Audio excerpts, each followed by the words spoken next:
Flamengo vence de virada o Corinthians e abre boa vantagem na liderança do Brasileirão. Felipe Luiz comemora 1 ano à frente do time profissional do Flamengo. Amigão Paulo Soares nos deixa aos 63 anos.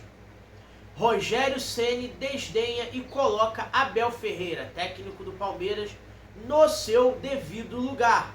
Rodada perfeita para o Flamengo no Brasileirão. Veja a sequência do rubro-negro no mês de outubro, com Libertadores e Brasileirão. Fala, galera boa! Aqui é o Dieguinho Fly, esse é o canal RD Flanovel, e hoje, como vocês viram aí, tem muito destaque e muita notícia boa para vocês, apesar da tristeza da perda do amigão. Então, vem aqui comigo, se inscreve no canal, ativa o sininho das notificações para você não perder nada, comenta, compartilha, hypa o vídeo, dá aquela moral pra gente, cara. Eu conto com vocês e eu tô aqui sempre pra trazer o melhor pra vocês, dentro do que eu posso, da correria. Tô gravando aqui antes de ir pra faculdade, que hoje tem cobertura de evento do meu professor, Andrioli, né, professor de comunicação e rádio, a quem eu mando um abraço, né. Andrioli, não precisa levar em consideração abraço na hora da nota, não. Mas se fizer também, a gente aceita, né? Brincadeira, brincadeira. Andrioli é parceiro, é amigo, gente boa. Eu brinco tanto com ele assim dentro de sala de aula. É um bom professor. A gente diverge um pouco de visões da matéria de rádio. Ele é mais voltado para podcast. Eu sou apaixonado pelo rádio tradicional antigo, né? Então a gente troca muito essa ideia. E é isso, galera. Contado um pouco dos bastidores, eu queria dedicar esse vídeo ao eterno amigão Paulo Soares, narrador da ESPN e apresentador do Sport Center, ao lado do saudoso e inesquecível Antero Greco. Nos deixou aos 63 anos. Paulo Soares, em São Paulo, o profissional que estava trabalhando na ESPN, já estava hospitalizado há mais de 5 meses, tratando de complicações de problemas de coluna, e teve falência múltipla de órgãos, e deixa um vazio na comunicação do esporte brasileiro. Era locutor de rádio, de TV, era carismático, simpático, e fez uma dupla lendária no Sport Center ao lado do Antero Greco. Quem não lembra do riso fácil, das piadas, da brincadeira, da alegria no fim de noite? Quem nunca riu junto com esses dois? E menos de 2 anos depois da partida do Antero, que nos deixou em 2023, naquele dia fatídico onde também se foram Silvio Luiz, o narrador eterno Silvio Luiz, e o Washington Rodrigues, o Apolinho. Aí agora o Paulo Soares se vai e vai encontrar na espiritualidade, na pós-vida, né, na vida após a vida, o seu grande companheiro de jornalismo, de entretenimento, de esporte, o Antero Greco. Então quero deixar aqui a minha homenagem, a minha dedicatória nesse vídeo ao amigão, os amigos, familiares, os fãs também, e a gente que é profissional de comunicação, que gosta do esporte, que cresceu tendo essas referências, a gente fica um pouco mais órfão dessas boas referências, desses bons exemplos. Mas a gente segue tocando o barco e honrando o legado dessas grandes pessoas ao longo da nossa passagem pela vida e pelo jornalismo, seja ele em qual ramo for.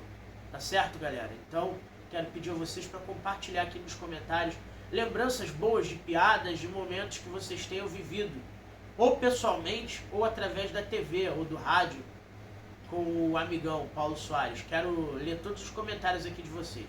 Agora vamos falar de coisa boa, porque o Flamengo venceu de virada o Corinthians, jogando na Neoquímica Arena ontem por 2-1, com um pênalti batido pelo Yuri Alberto, né? O Rossi defendeu no primeiro tempo, um pênalti que não foi. O Wilton Pereira Sampaio, sendo o Wilton Pereira Sampaio, né? E Yuri Alberto abriu o placar para o Corinthians. O Arrascaeta virou, fazendo seu 19º gol na temporada, dos quais 14 no Campeonato Brasileiro. E o Luiz Araújo virou o jogo pra gente no final, aos 42 do segundo tempo, depois de uma de uma cobrança de lateral de Gonçalo Plata e assistência de Jorge Carrascal. 2 assistências do Carrascal no jogo de ontem, e o Flamengo chega aos 54 pontos no Brasileirão, segue líder de maneira isolada. Os outros que estão ali nos 6 primeiros do Campeonato Brasileiro, respectivamente Cruzeiro, Palmeiras, Mirassol, Botafogo e Bahia. Só o Bahia venceu no jogo direto de 6 pontos com o Palmeiras. Bahia venceu o Palmeiras jogando na Fonte Nova. O Cruzeiro no sábado perdeu para o Vasco em São Januário por 2-0. Aê, Vasco, ajudou, hein? Serviu para alguma coisa. O Mirassol perdeu para o Atlético Mineiro jogando em Minas Gerais, na Arena MRV, também no sábado por 1-0. O Atlético Mineiro com um jogador a menos desde o final do primeiro tempo. E o Botafogo perdeu para o Fluminense no Maracanã, na estreia do técnico argentino Luiz Zubeldia no Fluminense, tá certo, galera? Então, o Flamengo é o líder com 54 pontos, um jogo a menos em relação ao Cruzeiro, que é o segundo colocado, com 50 pontos, e já não tem mais jogos atrasados. O Palmeiras é o terceiro colocado, com 49 pontos, e 2 jogos a menos em relação ao Cruzeiro, que é o segundo colocado, um jogo a menos em relação ao Flamengo, que é o líder. O Mirassol é o quarto colocado com 42 pontos, o Botafogo é o quinto colocado com 40 e o Bahia é o sexto colocado também com 40 pontos, sendo superado pelo Botafogo no saldo de gols, galera. Mas dali do sétimo para baixo já não é relevante.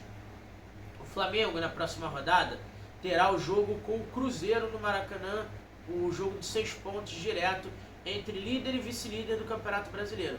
O Flamengo vai, se vencer o Cruzeiro, se Deus quiser, vai vencer, chegar a 57 pontos, deixando o Cruzeiro com 50. Nessa rodada, a gente vai ter alguns jogos interessantes aqui e jogos diretos, por vagas em Libertadores e por título. Vamos lá. Pensando em Libertadores, a rodada de número 26, que além de Flamengo e Cruzeiro, na quinta-feira, às 20 e 30 no Maracanã, vai ter Vasco e Palmeiras, vai ter Botafogo e Bahia, um jogo direto entre o quinto e o sexto colocados, e o Mirassol vai receber em casa o Bragantino, que empatou com o Santos ontem por 2-2, jogando o Cícero de Souza Marques. A rodada dos sonhos, pra gente rubro-negro, é o Vasco vencendo o Palmeiras, o Flamengo vencendo o Cruzeiro, fazendo a parte dele, aí abriria o Flamengo 8 em relação ao Palmeiras e 7 em relação ao Cruzeiro.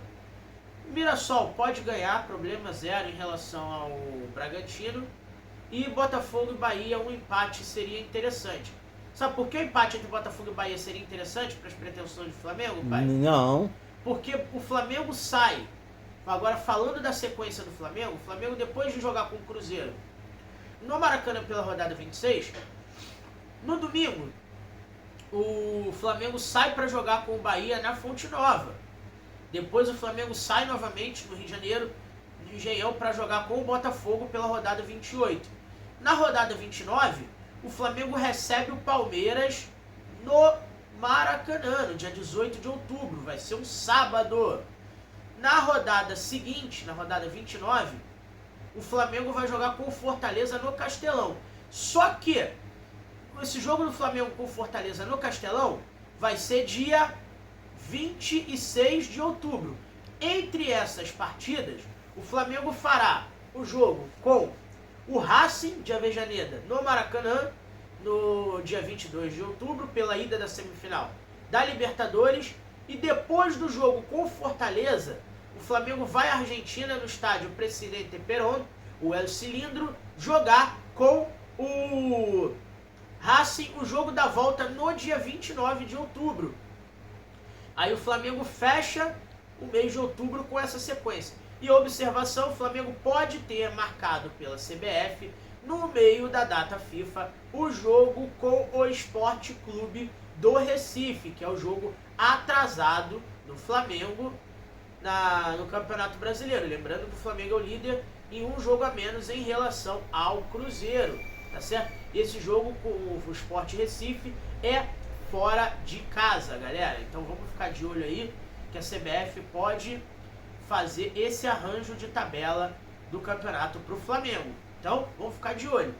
Com essa sequência, o Flamengo pode tranquilamente, vencendo o Cruzeiro, pensando nessa sequência, chegar aos 60 pontos e abrir 10 em relação ao Cruzeiro e abrir 13 pontos em relação ao Palmeiras, combinado com um resultado negativo do Alviverde em relação ao jogo com o Vasco na 26ª rodada. O Flamengo precisa fazer a sua parte para chegar aos títulos. E tudo isso em meio às comemorações de um ano de Filipe Luís à frente do Flamengo. O treinador vai completar um ano de Flamengo no dia 30 de setembro, também conhecido como esta terça-feira. Filipe Luís que estreou contra o Corinthians na classificação do Flamengo na Copa do Brasil para a final frente ao Atlético Mineiro. E o resto da história vocês já sabem, tá certo? Então, quero saber o que vocês projetam dessa sequência do Flamengo para o Campeonato Brasileiro e para a Libertadores no mês de outubro. E quero saber também o que vocês esperam da próxima rodada, especificamente do jogo do Flamengo com o Cruzeiro no Maracanã. Lembrando que o Cruzeiro foi um dos poucos adversários que nos venceu no primeiro turno, tá? No finalzinho do jogo, mas tá lá o resultado: Cruzeiro 2, Flamengo 1. Agora é a hora do Flamengo reverter e vencer o time mineiro no Maracanã. Tá certo, galera? E vamos falar aqui especificamente do jogo do Bahia com o Palmeiras, que esse jogo foi ontem na Fonte Nova e o Abel Ferreira foi colocado no seu devido lugar pelo Rogério Ceni, galera. O Rogério Ceni rebateu declarações do técnico do Palmeiras, que reclamou do estado do gramado da Fonte Nova para que tivesse jogo naquele gramado, naquelas condições. Segundo o técnico Rogério Ceni, o Palmeiras não tem por que reclamar do gramado, que o gramado prejudicou mais o Bahia do que o Palmeiras. Porque, segundo o técnico do time baiano, do tricolor da Boa Terra, o Bahia gosta de jogar com posse de bola, saindo, tocando e valorizando posse de bola desde a linha de defesa. E a única jogada do Palmeiras é chutão. Lançamento longo do goleiro Everton pro Flaco Lopes e pro Vitor Roque. E segundo o Rogério Ceni, que completou a declaração forte, da qual eu tendo a concordar com o Rogério Ceni, o Rogério Ceni falou que um técnico que manda jogos no gramado sintético não tem o direito nem moral para reclamar do gramado de outras equipes. Então, parabéns, Rogério Ceni, declaração correta. E o Abel Ferreira, mais uma vez, reclama de tudo, menos da sua própria equipe ou do seu próprio trabalho. E o Rogério Ceni, nessa daí, apesar das restrições que eu tenho às declarações do treinador, nessa daí ele foi simplesmente brilhante, tá certo, galera? Então, não sai. Eu quero saber o que você pensou dessa declaração do Rogério Ceni, se você concorda com o treinador do Bahia. E não sai desse vídeo sem deixar o seu like, se inscreve no canal se ainda não for inscrito, ativa o sininho das notificações para você não perder nada, comenta, compartilha, hypa o vídeo. Tamo junto, saudações rubro-negras.